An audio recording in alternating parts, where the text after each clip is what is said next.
Hi guys, welcome back to I am with Vellu എന്ന YouTube ചാനലിലേക്ക് എല്ലാവർക്കും സ്വാഗതം. അപ്പോൾ ഞാൻ ഇന്നൊരു സിമ്പിൾ ആൻഡ് ഈസി റെസിപ്പി ആയിട്ടാണ് വന്നിരിക്കുന്നത്. പൊതുവേ നോർത്ത് ഇന്ത്യൻസിലാണ് ഇതൊക്കെ മെയിനായിട്ട് ഉണ്ടാക്കുന്നത്.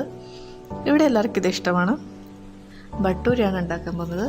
അപ്പോൾ ആദ്യം തന്നെ ഒരു ബൗൾ എടുത്ത ശേഷം അതിലേക്ക് 1.5 കപ്പ് മൈദയാണ് ഞാൻ ചേർത്ത് കൊടുക്കുന്നത്. അതിനുശേഷം ഒരു 1/2 കപ്പ് പുളി കുറഞ്ഞ നല്ല കട്ട തൈരാണ് എടുക്കുന്നത്. കൂടെ ഒരു മുട്ടയും കൂടെ പൊട്ടിച്ചൊഴിക്കുന്നുണ്ട്. ഇപ്പോൾ വെജിറ്റേറിയൻസ് കാണുന്നുണ്ടെങ്കിൽ മുട്ട ഒഴിവാക്കാവുന്നതാണ്. പകരം 1 കപ്പ് തൈര് എടുക്കണം.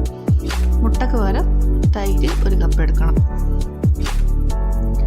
പിന്നെ നമുക്ക് വെള്ളമൊക്കെ ആവശ്യമുണ്ടെങ്കിൽ ചേർത്ത് കൊടുത്താൽ മതി. ഇതിലേക്ക് ഞാൻ ആവശ്യത്തിന് ഉപ്പും ഒരു 1.5 സ്പൂൺ പഞ്ചസാരയും ചേർത്ത് കൊടുക്കുന്നുണ്ട്. നമുക്ക് വേണമെങ്കിൽ ഇതിൽ ബേക്കിംഗ് സോഡ യൂസ് ചെയ്യാം. അപ്പോൾ ഒരു 2 മണിക്കൂറെങ്കിലും കുഴച്ച് വെക്കേണ്ടി വരും. ഇതിപ്പോൾ ഞാൻ അതൊന്നും ചെയ്യുന്നില്ല. കുഴച്ച് അപ്പോൾ തന്നെ പരത്തി ഉണ്ടാക്കുകയാണ് ചെയ്യുന്നത്. ഇത് നന്നായിട്ട് കുഴക്കണം.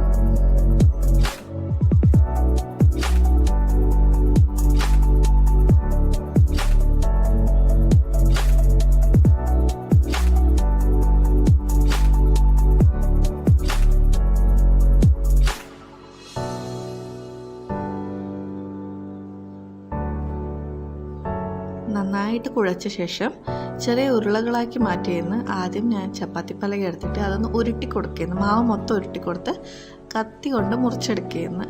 മൈദയാണ്, ഇച്ചിരി കഷ്ടപ്പാടാണ്. ഒന്ന് ഉരുട്ടിയെടുക്കാനും പരത്തിയെടുക്കാനൊക്കെ ചെറിയ ബുദ്ധിമുട്ടുണ്ടാവും. അപ്പം മൈദപ്പൊടി കുറച്ച് കയ്യിലൊന്ന് തൂവി കൊടുത്ത ശേഷം ഓരോ ഉരുളകളാക്കി മാറ്റുക. ശേഷം നമുക്ക് ഓരോ ഉരുളകളും പരത്തിയെടുക്കാവുന്നതാണ്.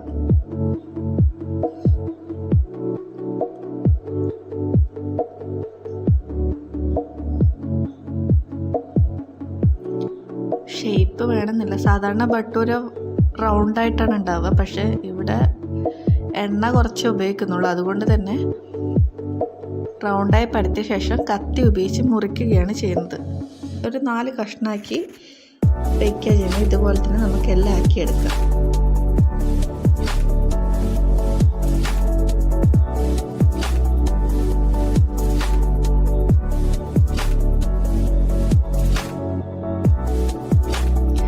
ശേഷം ഗ്യാസ് കത്തിച്ച് ചീനച്ചട്ടി വെച്ച ശേഷം ഓയിലാണ് യൂസ് ചെയ്യുന്നത്. വെളിച്ചെണ്ണ യൂസ് ചെയ്യാറില്ല.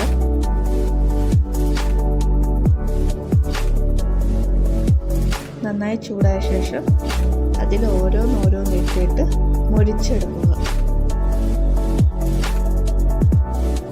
എണ്ണ നന്നായി ചൂടായി കഴിഞ്ഞാൽ ഓരോന്നിട്ട് മൊരിച്ചെടുക്കുക.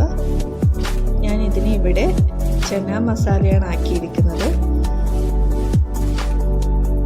ഈ റെസിപ്പി കാണുന്നവർ ഉറപ്പായും ഒരു തവണയെങ്കിലും ഇതാക്കി നോക്കണം. വളരെ സോഫ്റ്റും വളരെ ടേസ്റ്റി ആയിട്ടുള്ള ഒരു ബ്രേക്ക്ഫാസ്റ്റായോ അല്ലെങ്കിൽ ഡിന്നറായോ നമുക്ക് ആക്കാവുന്നതാണ്. പെട്ടെന്നായി കിട്ടും, വലിയ ബുദ്ധിമുട്ടൊന്നുമില്ല.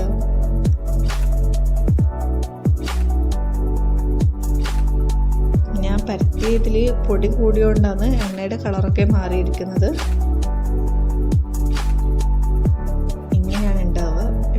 കുറച്ച് സമയം, നമ്മളൊരു പപ്പടം കാച്ചുന്ന സമയം എന്ന് പറയുമല്ലോ, ആ ഒരു സമയം വരെ നമ്മൾ ഇതൊന്ന് മുരിച്ചെടുക്കണം.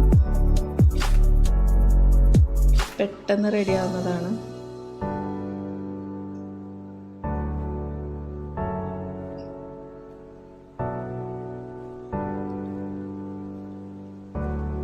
അങ്ങനെ നമ്മുടെ ബട്ടൂര റെഡിയായിരിക്കുകയാണ്. ചന മസാലയാണ് ഞാൻ കറിയായിട്ട് യൂസ് ചെയ്തിട്ടുള്ളത്. ഞാൻ പറഞ്ഞല്ലോ, വളരെ സോഫ്റ്റാണ്, വളരെ ടേസ്റ്റിയാണ്. ബാച്ചിലേഴ്സിന് വരെ വളരെ ഈസി ആയിട്ട് ഉണ്ടാക്കാൻ പറ്റുന്ന റെസിപ്പിയാണ്.